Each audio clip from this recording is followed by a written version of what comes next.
నమస్తే, welcome to Nationalist hub.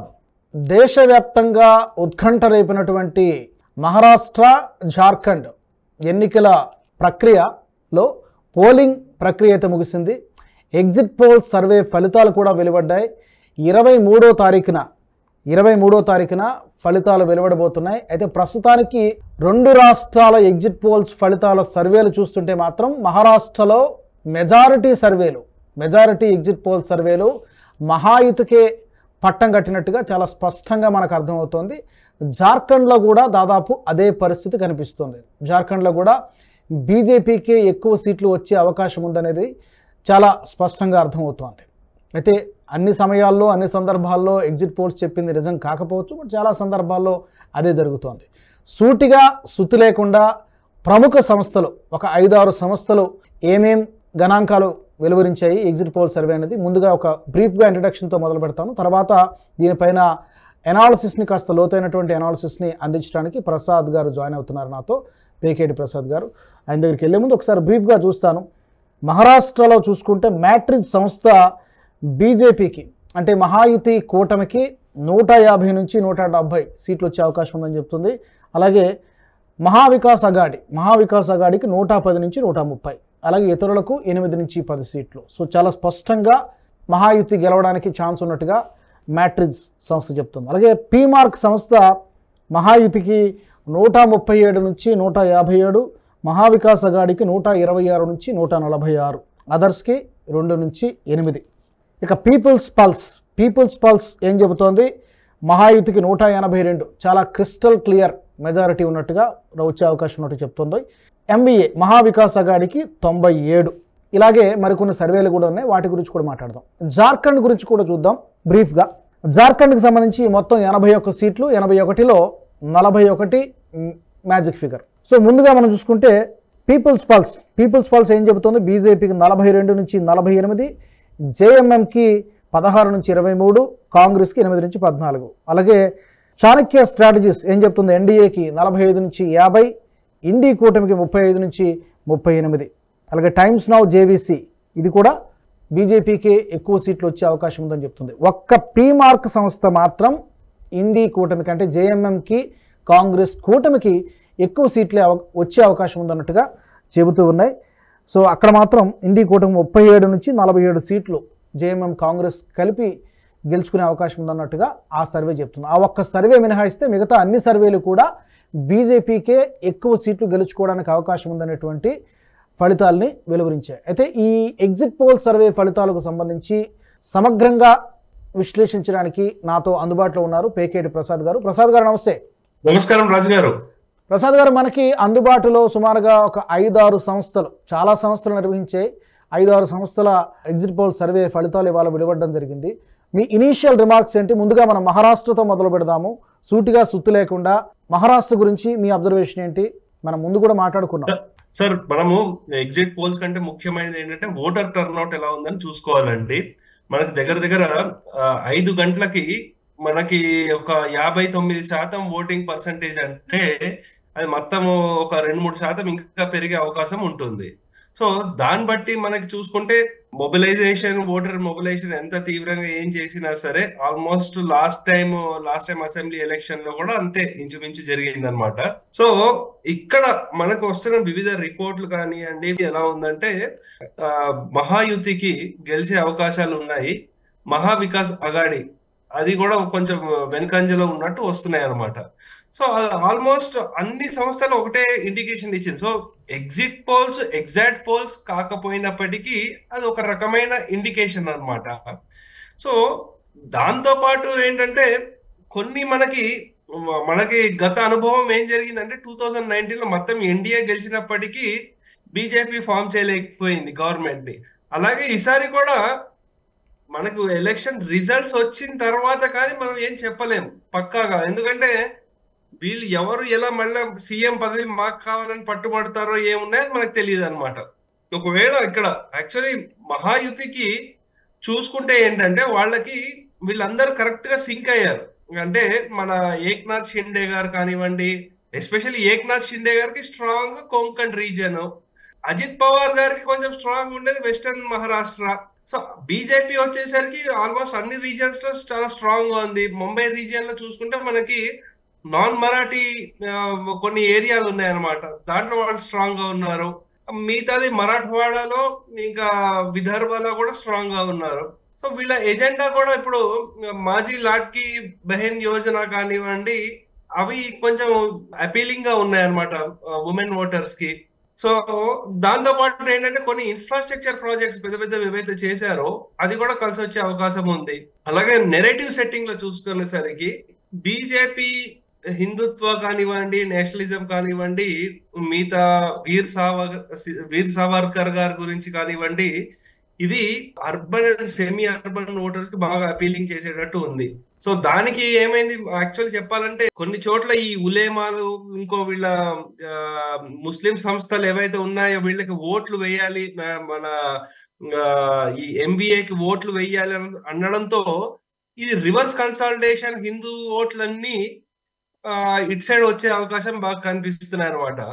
మనకి వివిధ సంస్థల నుంచి లేకపోతే వివిధ రిపోర్ట్ల నుంచి వచ్చినవి కూడా ఏంటంటే ఆన్ ద గ్రౌండ్ మొబిలైజేషన్ లో వచ్చేసరికి సంఘ్ పరివార్ దగ్గర నుంచి కూడా బాగా ఎఫర్ట్స్ వెళ్ళాయి అనేది మనకు తెలుస్తోంది. సో ఇవి ఇలా ఉన్నప్పటికీ కూడా కొన్ని ఛాలెంజెస్ కూడా ఉన్నాయి వీళ్ళకి. ఎందుకంటే ఒకటి ఏంటంటే యాంటీ ఇన్కంబెన్సీ ఒకటి ఉంది. విదర్భలో వచ్చేసరికి రైతుల విషయము కొన్ని ప్రాబ్లమ్స్ ఉన్నాయి. అలాగే ఈవెన్ మరాఠవాడా ప్రాంతంలో కూడా ఛాలెంజెస్ ఉన్నాయి. సో వీళ్ళకి అదే మనము ఎంబీఏ చూసుకుంటే ఏంటంటే వాళ్ళు అపోజిషన్ ఓట్లు స్ప్లిట్ కాకుండా ఎంతవరకు ప్రయత్నం చేయాలో చేశారు. అయినప్పటికీ ఏంటంటే వాళ్ళు కొన్ని ఫ్రెండ్లీ కంటెస్ట్లు జరగడం అలా జరుగుతోంది.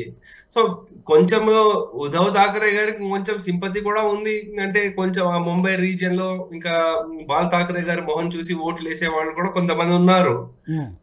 నానా పటోలే కాంగ్రెస్ ప్రెసిడెంట్ ఎవరైతే ఉన్నారో వారు విదర్భ రీజియన్ లో అంటే స్ట్రాంగ్ ఫార్మర్ వాయిస్ గా వారికి పేరుంది. అలాగే వెస్టర్న్ మహారాష్ట్రలో చూసుకుంటే శరద్ పవార్ గారికి అంటే వారికి ఎప్పటి నుంచో ఒక ఎమోషనల్ కనెక్ట్ బాగా ఉంది వాళ్ళ అక్కడి నుంచి. సో అందుగురించి ఇవి వాళ్ళకి కొంచెం బాగా కలిసి వచ్చే అవకాశం ఉందన్నమాట. కానీ మిగతాది ఏంటంటే ఇక్కడ ఒక్కొక్క రీజియన్ కి ఒక్కొక్క లాగా పర్ఫార్మెన్స్ ఉంటుంది అనమాట. సో కానీ వీళ్ళకి మెయిన్ దెబ్బ ఏంటంటే మహావికాస్ అఘాడీకి వాళ్ళ లోపల కుమ్ములాటలు ఎక్కువ అనమాట. అంటే ఎవరికి ఎక్కువ సీట్లు వస్తే వాళ్ళు సీఎం అవుతామని చెప్పడము, దాంతో ఏంటి ఒకటి ఛాన్సెస్ ఇంకోటి చెడగొట్టడము, ఎక్కువ సీట్ల గురించి వాడు కంటెస్ట్ చేయడము, ఇటువంటివి బాగా జరిగాయి అనమాట. సో మన రీజియన్ వైజ్ చూసుకుంటే ఒక్కొక్కళ్ళకి ఒక్కొక్క స్ట్రెంగ్త్ బాగా ఉంది. అక్కడ కొంకణ్ వైపు వచ్చేసరికి 39 సీట్లు ఏవైతే ఉందో అక్కడ యాక్చువల్ ఒరిజినల్ శివసేన ఎవరైతే ఉన్నారో వాళ్ళందరూ ఏక్నాథ్ షిండే తోనే ఉన్నారు అక్కడ. సో అలాగే వెస్టర్న్ మహారాష్ట్రలో వచ్చేసరికి టైట్ ఫైట్ నడుస్తోంది. అంటే అక్కడ శరద్ పవార్ ఎన్సీపీ, అజిత్ పవార్ వాళ్ళు ఎవరైతే ఉన్నారో ఇంచుమించు 40 సీట్ల వరకు డైరెక్ట్ ఫైట్ నడుస్తుంది అనమాట. కానీ అక్కడ స్ట్రాంగ్ ఎంత శరద్ పవార్ గారికి అక్కడ ఎమోషనల్ కనెక్ట్ ఉన్నప్పటికీ కూడా అజిత్ పవార్ గారికి అక్కడ అందరికి యాక్సెసిబుల్ గా ఉంటారు ఇలా అని కూడా ఉంది. కానీ మనం వేచి చూడాలి. సో నార్త్ మహారాష్ట్ర వచ్చేసరికి 35 సీట్లు ఏవైతే ఉన్నాయో అక్కడ ఈవెన్ గా ఉన్నాయి అనమాట ఫైట్. అక్కడ మరాఠవాడాలో ఏంటంటే ప్రాబ్లము, ఈ మరాఠవాడ రీజియన్ లో 46 సీట్స్ ఉన్నాయి అక్కడ ఏంటంటే కొంచెము వాటర్ ప్రాబ్లం ఉంది. దాంతో పాటు ఏంటంటే మరాఠా ఎజిటేషన్ ఏదైతే మనోజ్ జరాంగే ఆయన చేశారో దానికి వీళ్ళకి యుతికి దెబ్బ పడుతుంది. అయితే అక్కడ దాన్ని వాళ్ళు ఆ లాస్ ని ఎంత వరకు తగ్గించుకోగలుగుతారనే చూడాలి. ఇక్కడ మీరు శరద్ పవార్ విషయాన్ని ప్రస్తావించారు కదా, శరద్ పవార్ ఎన్సీపీకి మ్యాట్రిక్స్ సంస్థ ప్రకారం 35 నుంచి 43 మధ్య వచ్చే అవకాశం ఉన్నట్టుగా చెప్తున్నారు. ఈ సీట్లు ఎంత కీలకమవుతాయి? ఒకవేళ నెక్ టు నెక్ పోటాపోటీగా గనక పరిస్థితి వస్తే అప్పుడు శరద్ పవార్ పార్టీ కీలకమవుతుందా? శరద్ పవార్ ఎన్సీపీకి వచ్చినటువంటి సీట్లు కీలకమవుతాయా? అది శరద్ పవార్ ఎన్సీపీ కంటే అజిత్ పవార్ ఎన్సీపీ కీలకమవుతుందండి. ఎందుకంటే మాకు వస్తున్న అంచనా ఏంటంటే బీజేపీ 100 సీట్లు ఖచ్చితంగా దాటుతుంది. సొంతంగానే. సో సొంతంగానే 100 సీట్లు, 95 నుంచి 110 లోపల బీజేపీ వస్తుంది. ఒకవేళ అక్కడ శివసేన, మన షిండే ఆ, శివసేన ఏదైతే ఉందో అక్కడ వాళ్ళు 30 నుంచి 35 సీట్లు రావాలి. వీళ్ళకి అజిత్ పవార్కి 20 సీట్లు రావాలి. అలా కాకుండా శివసేనకి తక్కువ వచ్చి అజిత్ పవార్కి ఎక్కువ వచ్చే 40 సీట్లు దాటింది అనుకోండి, ఇంకా అజిత్ పవార్ లాస్ట్ మినిట్ ఆయన ట్విస్ట్ ఇచ్చే ఛాన్సెస్ కూడా ఉంటుంది. అంటే నాకు సీఎం పదవి ఎవరిస్తారో అటు సైడ్ వెళ్ళిపోతా అనొచ్చు. సో అందు గురించి బీజేపీ, శివసేన, షిండే వర్గం కలిసి మెజారిటీకి ఎంత దగ్గర అయితే వాళ్ళకి అంత మంచిది. ఎందుకంటే అజిత్ పవార్ అటు ఇటు చాలా సార్లు తిరిగారు కాబట్టి ఆయన మీద అంత నమ్మకం పెట్టలేరు. అలాగే శరద్ పవార్ కూడా ఇటువంటి స్ట్రాటజీలు కూడా ఉన్నాయి. కానీ ఈ ఎలక్షన్ నుంచి రెండు వీక్ లింక్స్, లేకపోతే రెండు పార్టీలు ఇంకా వాళ్ళ పాతాళంలోకి వెళ్ళిపోయే స్టేజ్ లోకి ఏవైతే వస్తున్నాయో చూస్తే, ఏంటి ఆ పార్టీ? ముఖ్యంగా శివసేన, ఉద్ధవ్ ఠాకరే పార్టీ ఏదైతే ఉందో అది ఈ ఎలక్షన్ తర్వాత ఒకవేళ వాళ్ళకి చాలా తక్కువ సీట్లు వస్తే ఇంకా వాళ్ళ పతనం మొదలైనట్టేనండి. సో ఎందుకంటే ఐడియాలజికల్లీ విషయంలో వాళ్ళు చాలా కాంప్రమైజ్ అయ్యారు. సో ఇప్పుడు ఎవరైనా హిందూ హృదయ సామ్రాట్ బాల్ ఠాకరే వాళ్ళ శివసేన నుంచి ముస్లిం అపీజ్మెంట్ పార్టీ అయింది ఇప్పుడు వారి శివసేన యూబీటీ. అందు గురించి ఐడియాలజీని మొత్తం కంప్లీట్ గా వదిలేశారు. యాక్చువల్లీ మరాఠీ మానుస్ ఓట్ ఏవైతే ఉందో అది వీళ్ళ వైపు, షిండే వైపు వెళ్తోందండి. కరెక్ట్. ఎందుకంటే సోషల్ మీడియాలో ఒక పోస్ట్ వైరల్ అవుతుంది. దాదాసాహెబ్ ఇతని తండ్రి మాట్లాడినటువంటి మాటలు, ఎప్పుడు కూడా కాంగ్రెస్తో కలిసే ప్రసక్తి వస్తే మాత్రం అసలు మా పార్టీనే ఉండదు అని చెప్పడం, ఆ మాటలు ఇప్పుడు కూడా వైరల్ అవుతూ ఉన్నాయి. బాలాసాహెబ్ ఠాకరే యొక్క కామెంట్స్ ఏదో ఒక ఇంటర్వ్యూలో మాట్లాడుతూ, నా జీవితంలో కాంగ్రెస్తో కలిసి పనిచేయడం అనేది వస్తే మాత్రం అసలు అప్పటితో మా పార్టీ లేనట్టయినటువంటి మాటలు ఆయన మాట్లాడడం జరిగింది. ఇంకోటి ఫ్యాక్టర్ మనం చూడాల్సింది ఏంటంటే అండి, ఓట్లు ఎలా స్ప్లిట్ చేస్తారు, ఎవరు స్ప్లిట్ చేస్తారు అనేది కూడా చూడాలి. ఎందుకంటే ముంబై రీజియన్, కొంకణ్ రీజియన్ లో మన రాజ్ ఠాకరే వాళ్ళు కూడా కంటెస్ట్ చేస్తున్నారు. అక్కడ ఇరు శివసేనలు ఈయన కంటెస్ట్ చేస్తున్నాడు. ఈయన ఎవరు ఓట్లు చీలుస్తారు అనేది కూడా మనం చూడాలి. ఇదొకటి. మరాఠ్వాడా రీజియన్ లో వచ్చేసరికి ఏంటంటే అక్కడ ముస్లిం పాపులేషన్ కూడా బాగా ఉంది. సో ఈ ఎంఐఎం వాళ్ళ ఇన్ఫ్లుయెన్స్ ఎలా ఉంటుంది అనేది కూడా చూడాలన్నమాట. సో ఏది అయినప్పటికీ, ఎలా ఉన్నప్పటికీ కూడా మనకి Vidarbha region is going to be the deciding factor అండి. విదర్భ మాక్సిమం అక్కడి నుంచి ఎలా ట్విస్ట్ అవుతుందనేది తెలియదు. ఎందుకంటే మాక్సిమం మనకి కాంగ్రెస్, బీజేపీ కంటెస్ట్ ఏవైతే ఉన్నాయో 1-1 స్ట్రైట్ ఫైట్లు 75 సీట్లలో చేస్తున్నారు. అది కూడా మాక్సిమం మనకి ఈ విదర్భ రీజియన్ లో చేస్తున్నారు అనమాట. ఇక్కడ బీజేపీ నుంచి చాలా స్ట్రాంగ్ లీడర్ దేవేంద్ర ఫడ్నవీస్ గారు అక్కడి నుంచే ఉన్నారు, మన నితిన్ గడ్కరీ గారు ఉన్నారు. కానీ కాంగ్రెస్ నుంచి కూడా మంచి లీడర్లు ఉన్నారు అక్కడ. ఇది మనం ఓట్ల కౌంటింగ్ వరకు వేచి చూడాలి. అది కూడా ఫస్ట్ స్టార్టింగ్ అవర్స్ కాకుండా మధ్యాహ్నం వరకు వెయిట్ చూస్తే మనకు క్లియర్ పిక్చర్ వచ్చేస్తుంది. మధ్యాహ్నం 1-2 ఆ ప్రాంతంలో మనకు ఒక క్లియర్ పిక్చర్ వచ్చేటువంటి అవకాశం ఉంది. కరెక్ట్. అయితే ఈ ఎన్నికలలో మరాఠా రిజర్వేషన్ కూడా చాలా పెద్ద ఎత్తున ఉద్యమం నడిచింది, మనం చూసాం. ఎలాంటి ప్రభావాన్ని చూపించి ఉండవచ్చు అని అనుకుంటున్నారు మీరు? ఒక చిన్న ఫ్యాక్టర్ అయినా, లేకపోతే ఒక ప్రాంతానికి పరిమితం అవుతుందా? మొత్తం స్టేట్ మొత్తం అప్లికేబుల్ అయ్యేటువంటి అంశం అది? స్టేట్ మొత్తం అవ్వదండి, అది మరాఠ్వాడాలో అవుతుంది. కానీ అక్కడ కూడా ఆ కోపం ఏదైతే ఉందో, వ్యతిరేకత ఏదైతే ఉందో, బీజేపీకి అగెయిన్స్ట్ గా ఏదైతే ఉందో అది కూడా తగ్గింది. సో అలాగే సింపతి, అంటే వీళ్ళకి బీజేపీ మీద కోపం ఏదైతే ఉందో, వీళ్ళ ఇద్దరు పార్టీలను చీల్చారు, శివసేనని చీల్చారు, ఎన్సీపీని చీల్చారు, అది ఏదైతే ఆ వ్యతిరేకత ఏదైతే ఉందో, ఆ సింపతి అది వీళ్ళ ఈ పార్టీలకు కూడా తగ్గింది. సో బీజేపీ, మన ఇంపార్టెంట్ కామెంట్ ఏంటంటే దేవేంద్ర ఫడ్నవీస్ గారు చెప్పారు, ఎందుకు మీరు మేము ఓవర్ కాన్ఫిడెన్స్ తో వెళ్ళాం, వీళ్ళు చేసిన ఆ నెరేటివ్ ని తట్టుకునే మాకు రియలైజేషన్ వచ్చేసరికి మేము తట్టుకోలేకపోయాం ఆ నెరేటివ్ ని. అది చాలా లేట్ అయిపోయింది, ఇప్పుడు మేము బాగా ప్రిపేర్డ్ గా ఉన్నాము మరి చెప్తున్నారు అనమాట. అంటే వీళ్ళకి ఈవెన్ ఆర్గనైజేషనల్లీ కూడా అన్ని విధాలుగా కూడా, అంటే మీరు ఎంత మంచి స్లోగన్లు ఇచ్చినా, ఎంత మంచి పథకాలు ఇచ్చినా సరేనండి, మీ కోర్ సపోర్టర్స్ ని తీసుకొచ్చి ఫస్ట్ ఓటు వేయించేంత వరకు ఎవరు కాన్ఫిడెంట్ గా చెప్పలేరు. సో బూత్ పరంగా వీళ్ళంతా ఒక్కొక్కటి చెక్ చేసుకుని అవన్నీ చేసుకుని వాళ్ళకి ఒక లెక్క వచ్చేస్తుంది. అది మనం వేచి చూడాలి. అంటే వీళ్ళకి సంఘ్ పరివార్ దగ్గర నుంచి సపోర్ట్ బాగా వచ్చింది, ఓటర్ మొబిలైజేషన్ అవన్నీ అంటున్నారు. కానీ అలాగే ఎంబీఏ కూడా ముస్లిం సంస్థలు వాళ్ళు కూడా బాగా మొబిలైజ్ చేశారు అంటున్నారు కదా. సో అందుగురించి ఇప్పుడు ఓట్ మొబిలైజేషన్ చేయడం అందరూ చేస్తున్నారు.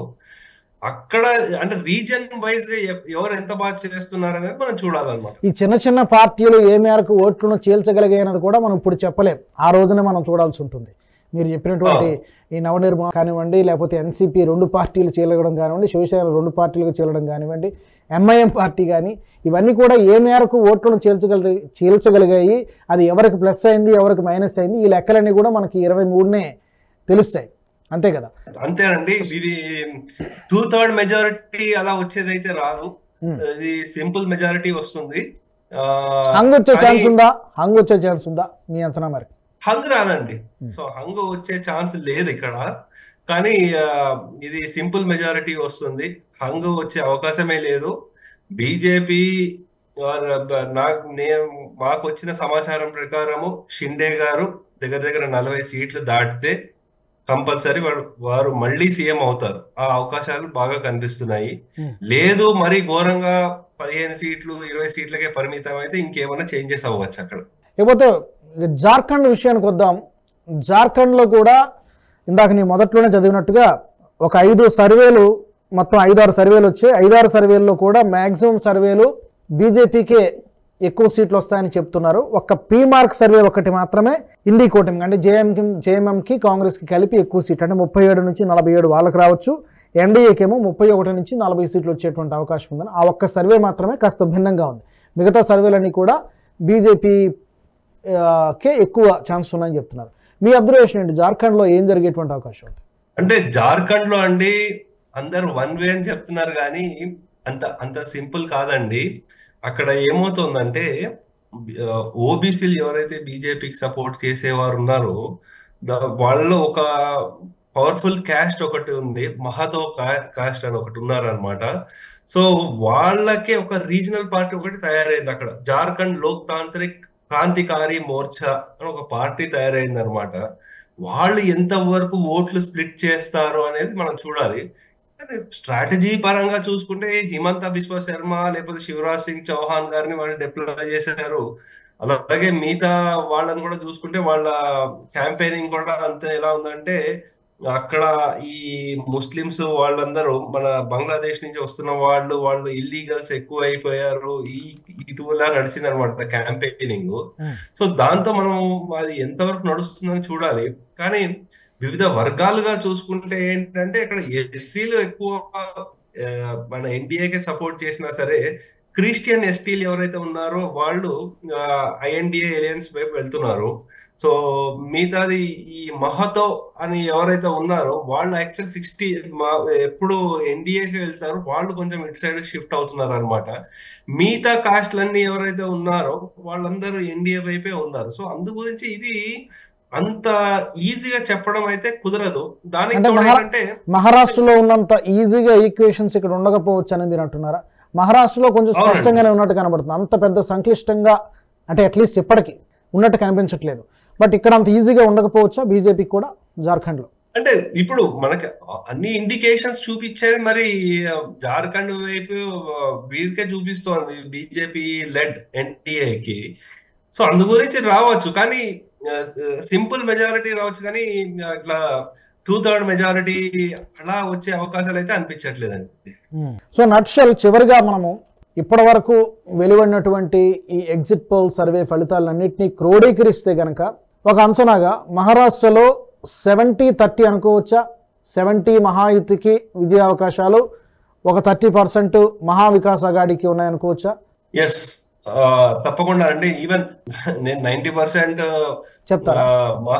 మహాయుతి అని అనుకుంటున్నాను. ఓకే. అంటే అన్లెస్ మాకు వచ్చిన రిపోర్ట్లు లైక్ మాకు తెలిసిన ఇన్పుట్స్ ఏమైనా తప్పు అయి ఉంటే, ఎందుకంటే నేను చెప్తుంది ఇప్పుడు కూడా చెప్తున్నాను, Vidarbha is very very critical.